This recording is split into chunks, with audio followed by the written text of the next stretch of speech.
ಹುಬ್ಬಳ್ಳಿ ಧಾರವಾಡ ಅವಳಿ ನಗರದಲ್ಲಿ ಸಂಚಾರಿ ನಿಯಮ ಉಲ್ಲಂಘನೆ ಮಾಡಿದ ವಾಹನಗಳಿಗೆ ದಂಡದಲ್ಲಿ 50% ರಿಯಾಯಿತಿ ನೀಡಲಾಗಿದ್ದು, ಧಾರವಾಡ ತಾಲೂಕಿನ ನರೇಂದ್ರ ಗ್ರಾಮದ ವ್ಯಕ್ತಿಯೊಬ್ಬ ಬರೋಬ್ಬರಿ 9,000 ರೂಪಾಯಿ ದಂಡ ಪಾವತಿ ಮಾಡಿಕೊಂಡು ಬೆಟ್ಟುಸಿರು ಬಿಟ್ಟಿದ್ದಾನೆ.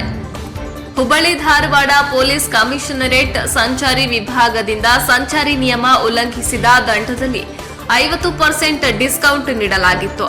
ಈ 50% ಡಿಸ್ಕೌಂಟ್ ಜಾರಿಯಲ್ಲಿರುವಾಗಲೇ ಧಾರವಾಡ ತಾಲೂಕಿನ ನರೇಂದ್ರ ಗ್ರಾಮದ ಮೂಲದ ವ್ಯಕ್ತಿಯೊಬ್ಬ ಮಾರುಕಟ್ಟೆಗೆ ಬಂದಿದ್ದಾನೆ. ಈ ವೇಳೆ ಧಾರವಾಡ ಸಂಚಾರಿ ಠಾಣೆ ಎಎಸ್ಐ ಗೀತಾ ಕಟಗಿ ಹಾಗೂ ಸಿಬ್ಬಂದಿ ವಾಹನ ತಡೆದು ದಂಡ ಪರಿಶೀಲನೆ ಮಾಡಿದ್ದಾರೆ. ಈ ವೇಳೆ ವ್ಯಕ್ತಿಗೆ 34 ಕೇಸ್ಗಳ ಕುರಿತು ಮಾಹಿತಿ ನೀಡಿ ದಂಡ ಪಾವತಿಸಲು ಕೇಳಿದ್ದಾರೆ. ಒಟ್ಟು ದಂಡ 18,000 ರೂಪಾಯಿ ಇದ್ದು 50% ಡಿಸ್ಕೌಂಟ್ ನೀಡಿದ ಬೆನ್ನಲ್ಲೇ 9,000 ರೂಪಾಯಿ ಪಾವತಿಸಲು ತಿಳಿಸಿದ್ದಾರೆ.